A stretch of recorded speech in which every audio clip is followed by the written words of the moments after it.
Hey traders, Todd Gordon here with TradingAnalysis.com. This is going to be a video update for Tuesday, September 22nd. And we saw a pretty sharp reversal in the stock market post-Fed. Okay, it just goes to show there's a huge dislocation between the underlying economy and the stock market. Stock market practically at all-time highs, and the underlying economy can't even support an interest rate of quarter point to half a point. So stocks sold off as they're saying, wow, what's the Fed telling us there? So the pattern we're looking at here, as I've been tracking on the YouTube channel here, is a big three-wave correction coming from those late July highs. I see it here as a complex Elliott correction. It's W, it's X, and I think we're heading lower in Y. It's a typical fourth wave as we have here. The bottom is not going to fall out. We're not crashing, but I do think we're headed down towards around 1800. Okay, so let's kind of dive into this here.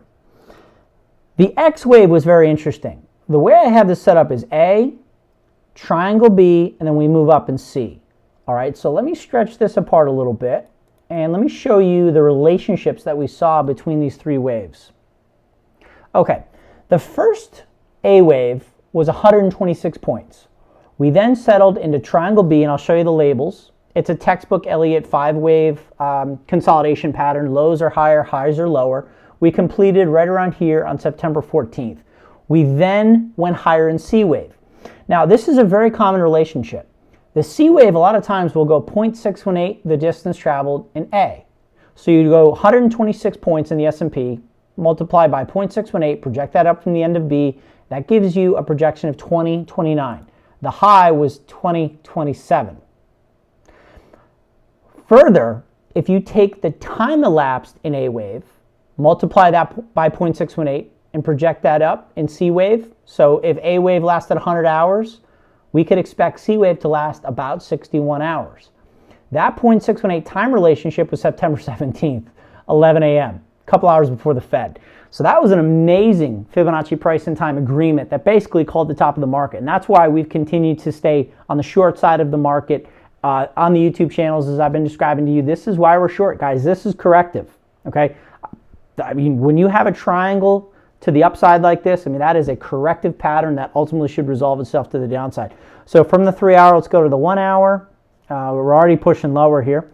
Okay, now what's interesting is this should be a five-wave move inside of red A. Okay, we're doing our next ABC, and I don't know if I mentioned that. The next ABC down should ultimately take us towards 1800. All right, so it's probably going to be a simple five-wave move, three waves up in B, and then another five down. So let's just deal with the first five-wave move here. Now, the reversal that we've seen post-Fed has only managed to get to the 38% retracement. That's super, super weak. Okay, usually wave twos could get up to the 61% and even the 786 up here at 2000. Guys, we can't even get a 1980 bid in this market. This market's weak.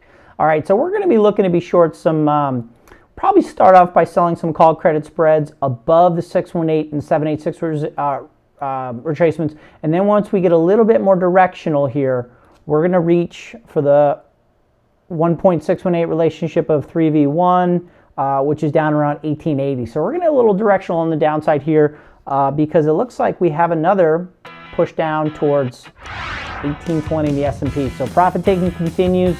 Got to stay on the short side, guys. If you'd like to get these videos in real time, go ahead and click that orange link and you'll be notified when these videos come up. Also hit the like button on the YouTube window if it helps, because it helps us rise up in the rankings and get this content out. All right, guys, we'll leave it there. Have a great week. Talk to you soon.